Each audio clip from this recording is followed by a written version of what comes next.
सो है दोस्तों, क्या हाल चाल। आज तो रिलायंस पावर से लेके और रिलायंस के काफ़ी सारे और भी शेयरों में हमें यहाँ डाउन देखने को मिला, डाउनफॉल सा देखने को मिला। अब क्यों देखने को मिला, क्या इसका रीज़न होने वाला है। और साथ में अंबानी जी की यानी कि अनिल अंबानी जी की फिर से लगती हुई नज़र आ रही है हमें लुटिया, क्योंकि इनके 6 शेयर को और बैन कर दिया गया है सरकार द्वारा। तो देख लेते हैं कौन से ये शेयर होने वाले हैं। चलिए बात करें। देखो यहाँ Reliance power and other share fall after SEBI ban, यानी कि रिलायंस पावर तो फॉल हुआ है और भी काफ़ी शेयर फॉल हुए हैं, क्योंकि भाई अंबानी को सिक्योरिटी मार्केट ऑफ 5 ईयर 5 साल के लिए बैन भी किया है, 5 साल के लिए। तो यहाँ पर पूरी रिपोर्ट को पढ़ेंगे जब ये देखेंगे।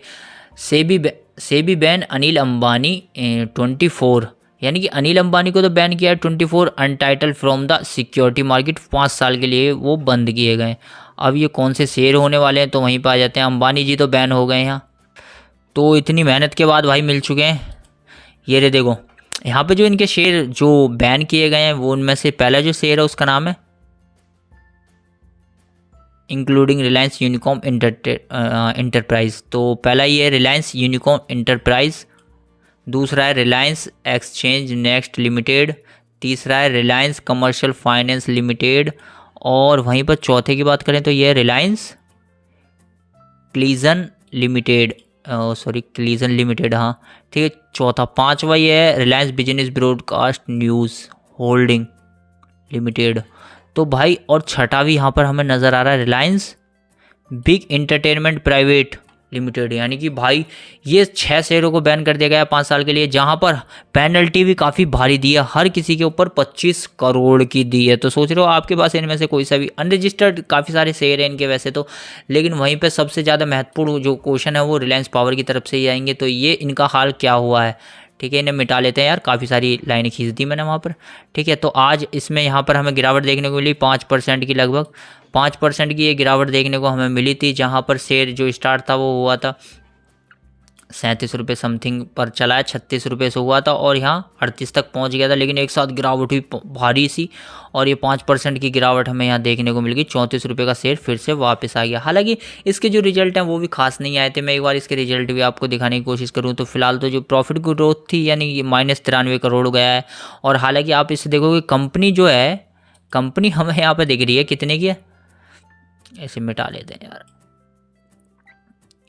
तो यहाँ पे जो हमें कंपनी दिखाई दे रही है वो 13 करोड़ की है, 13,000 करोड़, 13,808 करोड़ की, लेकिन यहीं पर कर्ज देखोगे 4100 करोड़ का, यानी पूरे 4200 करोड़ का, 4,000 से ऊपर का।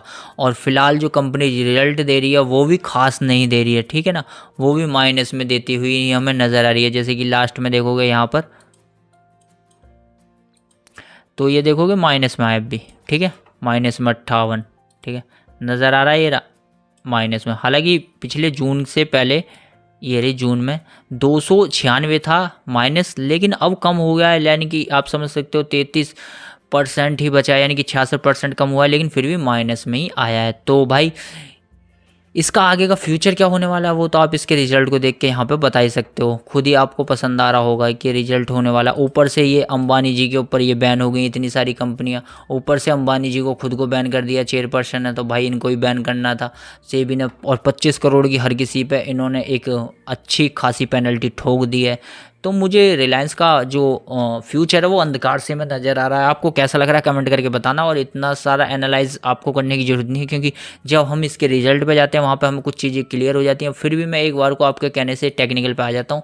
तो यहाँ पर हम टेक्निकल देखेंगे तो वीकली टेक्निकल एक ट्रेंड लाइन के साथ यहाँ पर हमें बनता हुआ नज़र आया। वो भी कब बना स्टार्ट हुआ है, जो हुआ है 3 अप्रैल 2023 से लेके अब पूरी 1 साल हमें गुजर चुकी है, जो इस ट्रेंड लाइन के साथ हमें थोड़ा सा यहाँ पर दिखाई दिया है कि हाँ इसका धीरे धीरे धीरे धीरे धीरे धीरे धीरे जो मार्केट के अंदर धीरे धीरे जो बढ़त है वो इसने थोड़ी थोड़ी पकड़ी है, और ये ट्रेल लाइन पर सपोर्ट बनाते हुए ऊपर जा रहा है। हालांकि इसका जो हाई देख लोगे तो हिलने ही वाले, मतलब हिल ही जाओगे, क्योंकि हाई तो इसने काफ़ी बेहतरीन बनाया था, जो कि इसने तो काफ़ी शुरुआत में ही बना दिया था। ये मैं आपको दिखा देता हूँ मैक्स पे जाके, इसका जो हाई है वो इसने पहले 247 300 पार कर रखे हैं, ठीक है, 247 तक ये जा चुका है। तो आप समझ सकते हो हाई काफ़ी दूर है, लेकिन कंपनी फ़िलहाल घाटा दे रही है, तो करे क्या, रिलायंस में जाएं या ना जाएं वो अपने फाइनेंशियल एडवाइजर से पूछ लेना। बाकी टेक्निकल और फंडामेंटल तो मैंने आपको दिखा दी। वीडियो पसंद है लाइक, चैनल को सब्सक्राइब कर